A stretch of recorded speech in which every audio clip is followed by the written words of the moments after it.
Leo Gerard is on the air with us. He is the president of the United Steelworkers Union. And President Gerard, welcome back. Thank you. Good to be with you, Tom. Great to have you here with us. This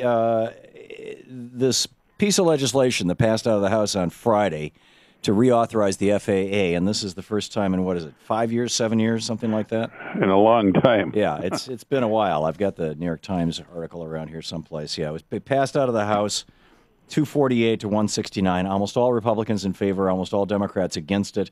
It's the first long-term extension for the FAA since 2007. The shutdown has cost the government $350 million in airline ticket revenue so far. But the biggest part of this is that there's a screw the unions provision in here. And according to the New York Times, 24 Democrats are going to support this in the Senate. What's going on? Well, look, I think it's a huge betrayal. And what's going on is that, again, the extreme right wing of the Republican Party is attacking the middle class by attacking the labor movement, attacking the ability of folks to be represented.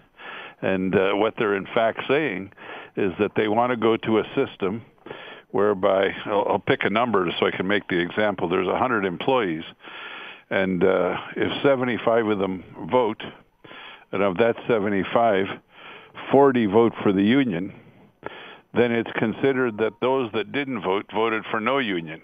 But 40 is a majority of 75. So 40 is the majority of the 75, so we should get a union. Right. Under these rules, 40 will not be a majority of all the employees, so you won't get a union.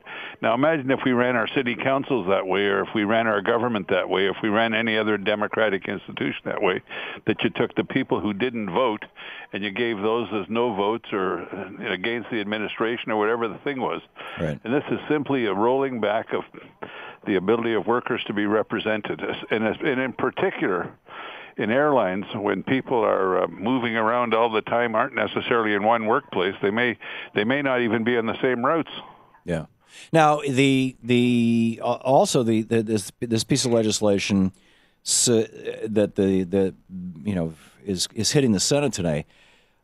Right now, if 35% of airline workers say we'd like a union, then it gets put to all of the workers in that particular shop, in that particular employer, to vote, and it takes a 50% majority, of the vote.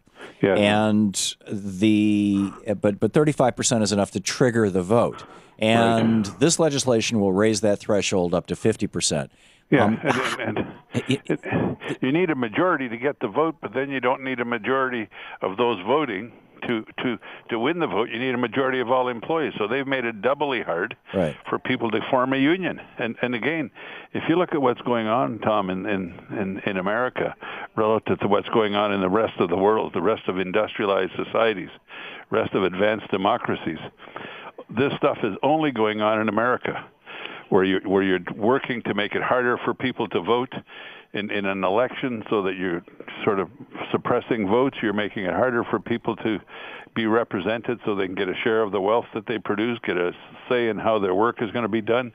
It's a complete abdication of the ability to sustain and build a middle class, and it's being driven by the extreme right, and it's a huge disappointment. I think it's going to form part of a discussion on some of these senators from the Democratic Party that we hear may vote for this bill. Well, it seems to me like with the Super Bowl ad over the weekend that pointed out, this union busting group that's been running ads in the New York Times and whatnot, funded by the usual suspects and billionaires. Saying that, only 10% of people in a union voted for it. Well, the fact of the matter is when my dad first went to work for a tool and die shop back in 1957, there was already a union there. So, he would have been one of those people who didn't vote for the union, but he was real happy to have the benefits. And if they had a recertification vote, I'm sure that, but there was never a recertification vote because everybody was really happy with it. This is just deceptive, on a Super Bowl ad. And so how do you stand up against these billionaires and major multinational business interests who want to bust all the unions in the United States and bring us down to the standard of third world countries in terms of our labor standards so that, maybe they can bring some jobs home? Look, first of all, it doesn't bring jobs home. If you look at the so-called right to work for less states that already had right to work for less. If you look at the statistics there, they've been there, some of them, since the 40s and 50s. Average wage is lower. Average high school graduation rates are lower. Average pension entitlements are lower. Average health care benefits are lower. Average college graduation rates are lower. All it is a right to work for less and make people's lives that much more difficult. And average lifespan is lower, too. Average lifespan is lower. I think when you look, Tom, at what's going on, you look at the kind of anger that was in Ohio on SB 5. If you look at what's gone on in Wisconsin, I mean, I wouldn't be surprised if Walker didn't make it to the recall, because look at all the stuff that's going on around him. But he goes to New York and sits down with a few billionaires and goes back home with $5 million. Yeah, and I think that the average American is starting to see this. And I think that this coming election cycle is certainly going to have to be brought forward. And let me put things in sort of what I've been talking. I just came upstairs from meeting with about 50 of our workers from the paper sector. Mm-hmm. If you look at what the right wing from ALEC and the billionaires are doing, ALEC is that state... right, the American Legislative Exchange Council, the Koch brothers, let's write legislation for states. If you look at what's going on, you got systematic voter suppression that is targeting seniors, minorities, and young people. If you look at Citizens United, where we're the only society on the planet that has equated wealth with speech, or money with speech. The more money you have, the louder your voice. If you look at the attack on public sector bargaining, I don't know a policeman, a nurse, a teacher, a cop that brought the economy to its knees, yet they're being blamed.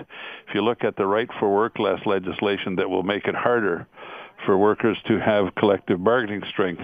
If you look at the changing in the voting rules to make it harder for workers in the airlines and railways to form unions. If you look at the destruction of pensions and health care, retiree health care. I just finished going to a place called Century Aluminum, where the retirees had their health care terminated arbitrarily by the employer because they said they couldn't afford it. There's 400 retirees, but the CEO has walked away with $26 million of walking away money.